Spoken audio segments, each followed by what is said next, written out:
From a de-aged Indiana Jones kicking butt to him literally going back in time to change world history, here's everything you missed in the final trailer of Indiana Jones and the Dial of Destiny. Let's kick it off with a couple of Easter eggs, including one about Jürgen Voller, the German V2 rocket engineer. In the trailer, he opens the box and bam! The Dial of Destiny is revealed, and his face is lit up like a Christmas tree by a torch behind him. Fans may remember that this is just like that scene in Raiders of the Lost Ark with the Ark of the Covenant, but that's far from the only nod you'll see in the trailer. And another place in the trailer, Indy and his goddaughter Helena Shaw, played by the fabulous Phoebe Waller-Bridge, find themselves underwater in a canal. If you remember, it looks just like that scene in Indiana Jones and the Last Crusade when he's searching for the Holy Grail in the Venetian catacombs. And guess who shows up? Our beloved Sallah, who tells Indy to give him hell. It gives us that nostalgic touch, as it was the same line he said in Raiders of the Lost Ark and Indiana Jones and the Last Crusade. Jones starts reminiscing about his past adventures, mentioning how he's been tortured with voodoo. This is a reference to the time he tangled with the Thuggery cult in Indiana Jones and the Temple of Doom. And then Helena pulls off this epic move, dislodging a massive rolling boulder. It resembles one of the most iconic scenes from Indiana Jones and the Temple of Doom, where Indy's chased by a giant rock ball down a tunnel.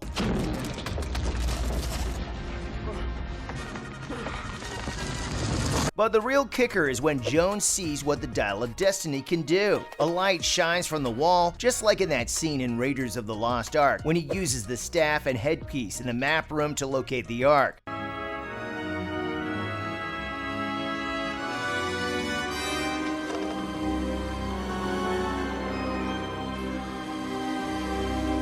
But here's another thing that you may have missed in the final trailer, and that's just when Indiana Jones and the Dial of Destiny take place. See, the movie jumps back and forth between the 1960s and the 1940s, thanks to that magical Dial of Destiny. The main setting is 1969, right around the time of the Apollo 11 moon landing, when the US and the USSR were racing to conquer space. There's this epic scene where Ford's Indy is being chased on horseback through a ticker tape parade in New York, all in celebration of the moon landing.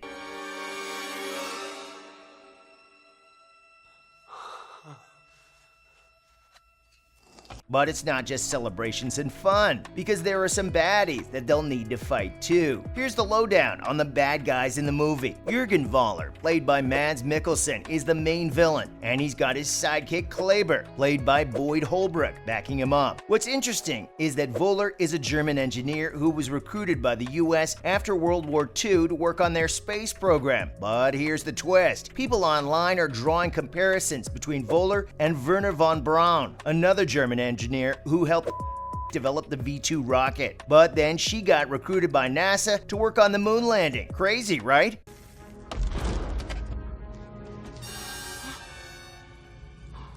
And check this out. While Indy is on the hunt for the Dial of Destiny, he hides on a train behind a door marked ERR, which stands for Reichsleiter Rosenberg Task Force. It was a German organization that seized cultural property from Jews and occupied countries during the war. So it seems like might have stolen the Dial of Destiny.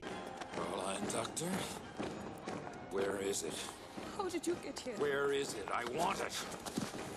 It's safe to say there's some serious historical intrigue in the plot, and honestly, that's what makes the story interesting. But while it may seem like our favorite archaeology professor is taking on again, in Indiana Jones 5, there's a twist. See, as it turns out, the American effort to beat the Russians to the moon is tangled up with some uncomfortable truths about running the show, and it's really getting under Indy's skin. Co-writer Jez Butterworth spilled the beans, saying that Indy is feeling out of place in this new era where the definition of a hero has changed. Plus, they're searching for something up there when there might be nothing. Like Reno without the gambling, or so his line goes. It definitely seems like this is set to be one final epic outing for the character. Let's just hope the writers and actors can stick to their guns. Oh, and while I'm on the subject of the actors, I've got to say the film has a star-studded cast. cast. You've got the legendary Harrison Ford, alongside Phoebe Waller-Bridge and Mads Mikkelsen. But there's plenty of star power where that came from. Toby Jones, Boyd Holbrook, and Shawnette Renee Wilson are also part of the cast. And sharing the big screen with them will be Thomas Kretschmann and Antonio Banderas. Director James Mangold spilled some juicy details about the characters they'll be playing. Waller-Bridge will portray Indy's goddaughter, Helena, like I mentioned earlier, and Mangold described her as a catalyst for the film. Apparently, she's the daughter of one of Indy's friends, and she's gotten herself into some trouble that brings her straight to Indy's doorstep. But she's not your typical damsel in distress. She's a charming and brilliant character with a penchant for getting into trouble. And of course, some fan favorites like Sallah are making a comeback. But don't hold your breath for Shia LaBeouf's Mutt Williams from the fourth film, as Mangold remains tight-lipped about his fate.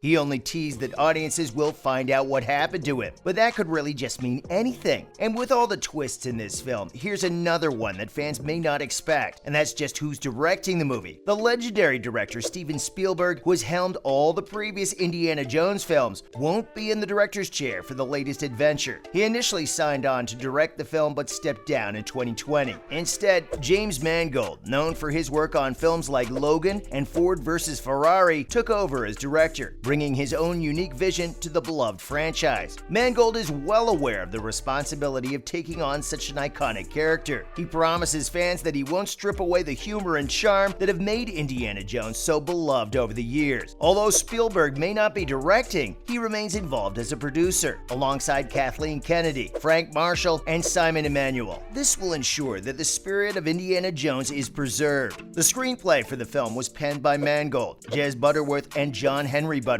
which is enough talent for one script, let me tell you. And for fans of the iconic Indiana Jones score, fear not. John Williams, the mastermind behind the unforgettable music of the franchise, will be returning once again to compose the film's score. With Mangold at the helm, a talented cast, and the familiar notes of John Williams' score, Indiana Jones 5 is shaping up to be another epic installment. The details about the upcoming movie offer the perfect balance of nostalgia and fresh excitement for fans.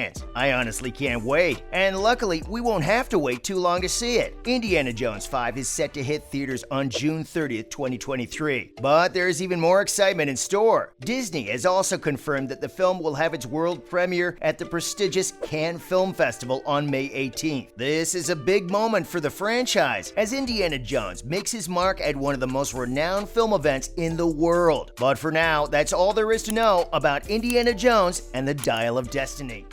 Dr. Jones.